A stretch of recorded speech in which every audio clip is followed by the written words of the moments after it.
ಅದನ್ನು ಬೇರೆ ಯಾವುದೇ ಸಂಸ್ಥೆಗಳಿಗೆ ಉಪಯೋಗಿಸೋದಿಲ್ಲ ಅಂತೇಳಿ ಅವರು ಸ್ಪಷ್ಟೀಕರಣ ಕೊಟ್ಟಿದ್ದಾರೆ. ಅದು ಸ್ಪಷ್ಟೀಕರಣ ಕೊಟ್ಟ ಮೇಲೂ ಕೂಡ BJP ಅವರು ಸೋಷಿಯಲ್ ಮೀಡಿಯಾದಲ್ಲಿ ಮತ್ತು ಬೇರೆ ಕಡೆಯಲ್ಲೇ ಅದನ್ನು ತಪ್ಪು ಮಾಹಿತಿಯನ್ನು ಕೊಡ್ತಿದ್ದಾರೆ, ಫೇಕ್ ನ್ಯೂಸ್ನ ಹರಡ್ತಿದ್ದಾರೆ.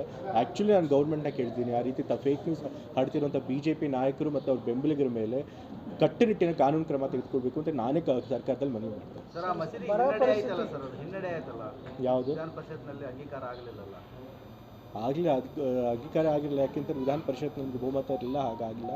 ಬಟ್ ಏನಾಗಿದೆ ಅಂತಂತಂದರೆ ಅವ್ರು ಕಾನೂನು ತರ್ತಿದ್ದೇನು, ಸಿ ದರ್ಜೆ ದೇವಾಲಯಗಳಿಗೆ ಹೆಚ್ಚಿನ ಹಣ ಬರಬೇಕು. ಸೊ ಎಲ್ಲಿ ಯಾವ ದೇವಸ್ಥಾನದಲ್ಲಿ ಆದಾಯ ಹೆಚ್ಚಿರುತ್ತೆ ಅದನ್ನು ತೆಗೆದುಕೊಂಡು ಯಾವ ದೇವಸ್ಥಾನದಲ್ಲಿ ಕಮ್ಮಿ ಆದಾಯ ಇರುತ್ತೆ ಅವ್ರಿಗೆ ಕೊಟ್ಟು ಅದನ್ನು ಅಭಿವೃದ್ಧಿ ಮಾಡಬೇಕು ಅಂಥೇಳಿ.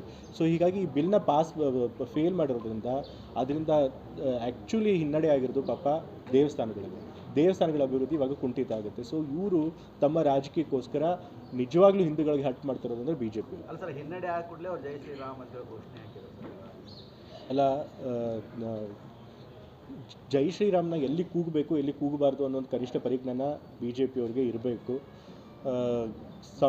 ಅದು ಸಂವಿಧಾನಾತ್ಮಕವಾದಂಥ ಒಂದು ಸಂಸ್ಥೆ ಸದನ ಅಂತಂತಂದರೆ ಅಲ್ಲಿ ಸಂವಿಧಾನದ ಪ್ರಕಾರ ಕೆಲಸಗಳು ನಡೀಬೇಕು, ಸಂವಿಧಾನ ಬದ್ಧವಾಗಿ ಅವರು ಮಾತನಾಡಬೇಕು, ಘೋಷಣೆಗಳನ್ನ ಕೂಗಬೇಕು.